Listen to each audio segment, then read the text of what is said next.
Welcome back, everybody. Listen to the Discus Lariat Collective podcast, or if you're watching on YouTube, you're watching the Discus Lariat Collective podcast, whatever. So again, we're going to do another top five, quick fire kind of video, short and sweet, usual kind of antics. But what we're doing is Daryl has the top five today, so I'm just going to pass it over to Daryl straight away, and let's see what happens. Yeah. So today's one is going to be top 5 attires / looks. Ooh, nice. Now, this isn't just a one-off look. This is kind of like someone who's got a consistent kind of pretty good look, or they've slightly changed their image as well, but it's always kind of kept really cool. So, yeah. Well, not based off just one look or one outfit. So would it be specifically, say, for argument's sake, oh yeah, I like, the mid 2000s DX Triple H, or are you talking like I like this person from this particular era, say? Yeah, no, it can be anybody. Like the likes of, say, whatever. For example, say Triple H's entrance. That's a deadly entrance, and then he just ups it at WrestleMania. So the likes of these outfits, it can be, they have a generic one which is pretty cool, and then say at WrestleManias or pay-per-views, they've got an even better one. Okay. Or it could be just like the same kind of standard outfit they have nearly all the time. They just might tweak it a little bit.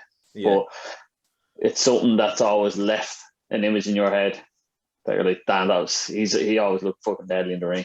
I like that. Yeah, that's a good one. That's a good show. It is. It is a bit of a mind melter a bit. Yeah. Am I starting as usual? Am I? Yeah, I'm going to go Warren Derry on this. Put the pressure. Okay. Right. So let me see. In terms of looks or attires, the first one I'm going to do is Finn Balor. I think he did it in Insane Championship Wrestling in Scotland. I think he did Darth Maul. He dressed up as Darth Maul. So he had the Darth Maul face paint, and instead of actual like having the horns, he had them like painted on. And then he had like the lightsaber, the cloak, and stuff. He did it just before he signed with WWE. So I'll go with Darth Vader, Finn Balor as Darth Maul.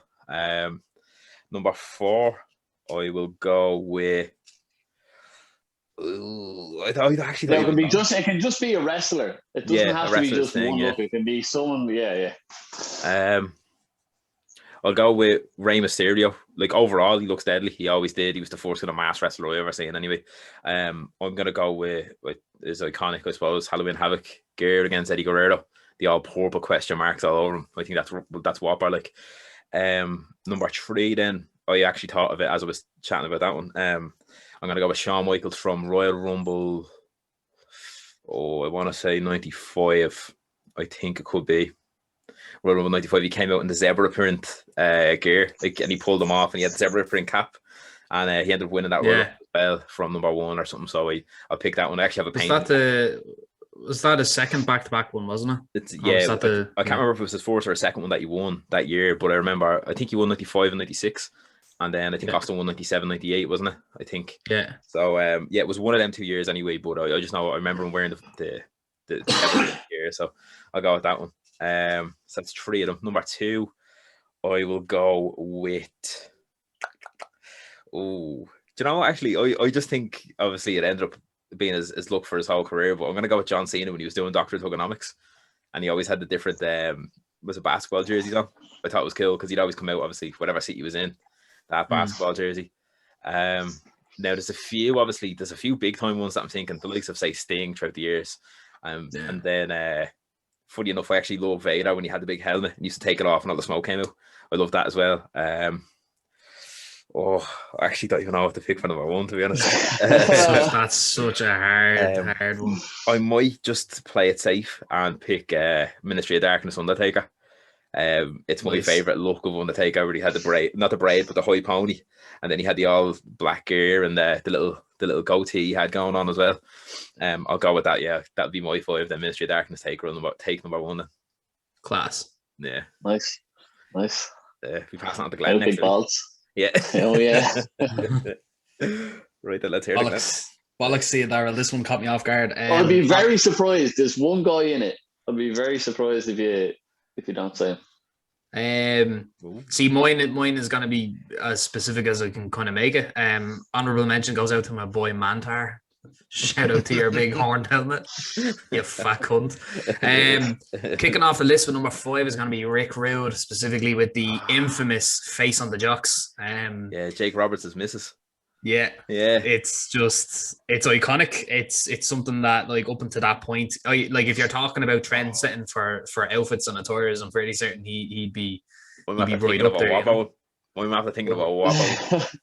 Oh. I'll say it after, but continue, sorry. All right.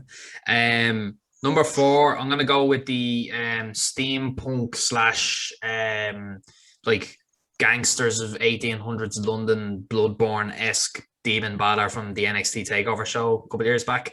That one just, like, absolutely fucking unreal for me. Yeah, the chainsaw. Like, it was the theatrics of it were fucking excellent. They were absolutely excellent. Number 3, it's sounding a bit similar. I'm gonna go with the all white attire of Shawn Michaels from WrestleMania versus Undertaker. Just because it was stunning. Just again, more on the theatrics of it all, I suppose. Yeah.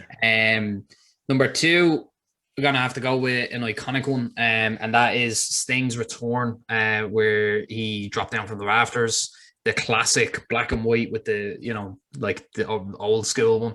Yeah. When he had the long hair and he was basically the Crow. Again, just fantastic there.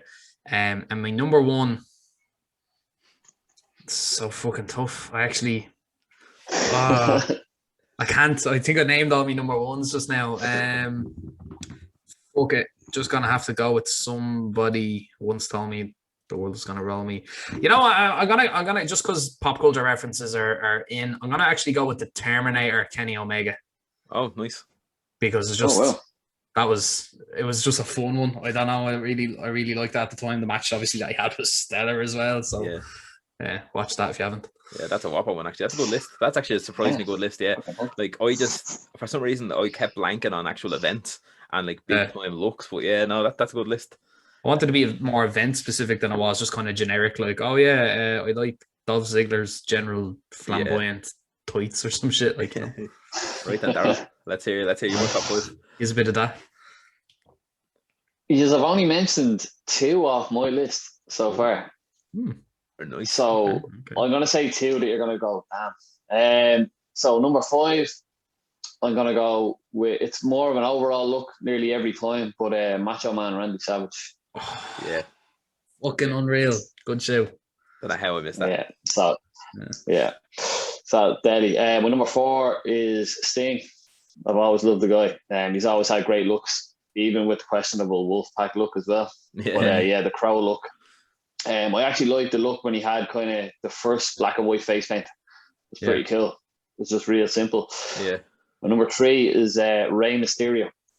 He's always had whopper looks, savage looks. There's 2 kind of stood out to me. They're actually in AAA, I think. One was Birdman. Remember that Michael Keaton film? Oh, yeah. He did a whopper costume that was made in that. And then he did one as the Terminator as well. Oh, shit. If you haven't seen it, check it out. It looks fucking class. Whopper, yeah. Number 2 and number 1, you need it. I think I know who you're going to say. Yeah. Seth Rollins. Seth Rollins. I wasn't expecting that. I'm not going to lie to you. Every WrestleMania, he's done the likes to say Daredevil, Avengers, Thanos. Yeah, like he's done so many good ones. Like, look back on his images. Unbelievable. Yeah. And my number 1, who I thought was unreal, I never watched him a lot until he came into the WWE, but his outfits were fucking savage. His RVD. Yeah, that's who I was going to say. I completely forgot him. Fucking the airbrushed. Yeah. Roy back went to the exact same guy to get the same artwork, and it fucking looked awful on him. Yeah, RVD is geared as savage stuff. Yeah. While you were mentioning your final 2, because I immediately knew who we were thinking about. 2 popped into my head that their look never really changed from the gimmick, but again, nonetheless iconic, and they're also associated with each other by finishers. Actually, Mankind and The Fiend. Oh Jesus, yeah. Some of the most iconic looking wrestlers ever. Yeah. Sans, like Stone Cold and Michael. Surprised you never said Kane. I was going Yeah. to say Kane and Undertaker. I was actually going to be like, yeah, Biker Taker and 01 Kane, where he just was unstoppable. And before he tore his pec, and he was the strongest guy in the roster. Yeah. Arm wrestling Brock Lesnar and all. And then I was like, no, it can't just be every top 5 Kane. Be like, who's your favorite lightweight or cruiserweight? That's Kane. He beat Chavo. No, but yeah, that was a really good topic, that one. Wasn't expecting it at all. Like when you were texting us and saying like, I have a whopper top 5, it's gonna put you on the spot. It really did. It put me on the spot completely. Anyway, I was literally struggling. I was like, oh, the fuck am I gonna pick? But yeah, that was whopper. Yeah, savage. You have another one, don't you? Play. Oh, I have another one. Yeah. Yeah, so we'll do that in the next video anyway. Yeah, that's gonna put you on the spot as well. So I'll just be prepared for that one. Oh, I can't wait. We can't wait. But yeah, we'll wrap this one up then. Yeah, we'll wrap this one up. So yeah, as usual, thanks very much for watching. If you're watching on YouTube, listening wherever you get your podcasts. And yeah, so on YouTube, give us a like, subscribe, or even drop in a comment saying what's your favorite 5 kind of looks or attires from different wrestlers. And then yeah, give us a follow then on Spotify, Apple Podcasts, Stitcher, Acast, and then hit us up on the socials. Instagram is Discus Lariat Collective, and Twitter is the Discus Lariat. So until next time, then we will see you later.